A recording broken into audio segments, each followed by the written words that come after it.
The book of Genesis chapter 29. Then Jacob went on his journey, and came into the land of the people of the east. And he looked, and behold a well in the field, and, lo, there were 3 flocks of sheep lying by it, for out of that well they watered the flocks, and a great stone was upon the well's mouth. And thither were all the flocks gathered, and they rolled the stone from the well's mouth, and watered the sheep, and put the stone again upon the well's mouth in his place. And Jacob said unto them, My brethren, whence be ye? And they said, Of Haran are we. And he said unto them, Know ye Laban the son of Nahor? And they said, We know him. And he said unto them, Is he well? And they said, He is well, and, behold, Rachel his daughter cometh with the sheep.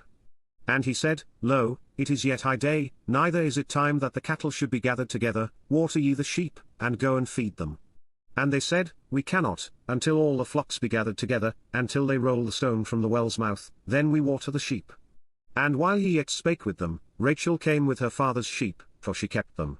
And it came to pass, when Jacob saw Rachel the daughter of Laban his mother's brother, and the sheep of Laban his mother's brother, that Jacob went near, and rolled the stone from the well's mouth, and watered the flock of Laban his mother's brother. And Jacob kissed Rachel, and lifted up his voice, and wept. And Jacob told Rachel, that he was her father's brother, and that he was Rebekah's son, and she ran and told her father.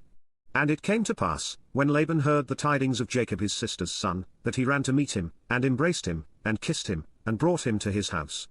And he told Laban all these things. And Laban said to him, Surely thou art my bone and my flesh. And he abode with him the space of a month. And Laban said unto Jacob, Because thou art my brother, shouldest thou therefore serve me for naught? Tell me, what shall thy wages be? And Laban had 2 daughters, the name of the elder was Leah, and the name of the younger was Rachel. Leah was tender-eyed, but Rachel was beautiful and well-favored.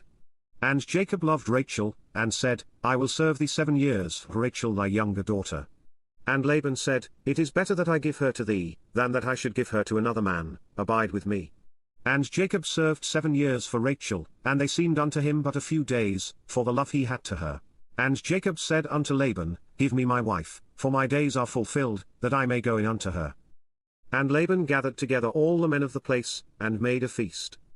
And it came to pass in the evening, that he took Leah his daughter, and brought her to him, and he went in unto her. And Laban gave unto his daughter Leah Zilpah his maid for an handmaid. And it came to pass, that in the morning, behold, it was Leah, and he said to Laban, What is this thou hast done unto me? Did not I serve with thee for Rachel? Wherefore then hast thou beguiled me?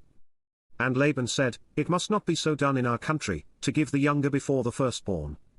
Fulfill her week, and we will give thee this also for the service which thou shalt serve with me yet 7 other years. And Jacob did so, and fulfilled her week, and he gave him Rachel his daughter to wife also. And Laban gave to Rachel his daughter Bilhah his handmaid to be her maid. And he went in also unto Rachel, and he loved also Rachel more than Leah, and served with him yet 7 other years. And when the Lord saw that Leah was hated, he opened her womb, but Rachel was barren. And Leah conceived, and bare a son, and she called his name Reuben, for she said, Surely the Lord hath looked upon my affliction, now therefore my husband will love me. And she conceived again, and bare a son, and said, Because the Lord hath heard that I was hated, he hath therefore given me this son also, and she called his name Simeon. And she conceived again, and bare a son, and said, Now this time will my husband be joined unto me, because I have borne him 3 sons, therefore was his name called Levi. And she conceived again, and bare a son, and she said, Now will I praise the Lord, therefore she called his name Judah, and left bearing.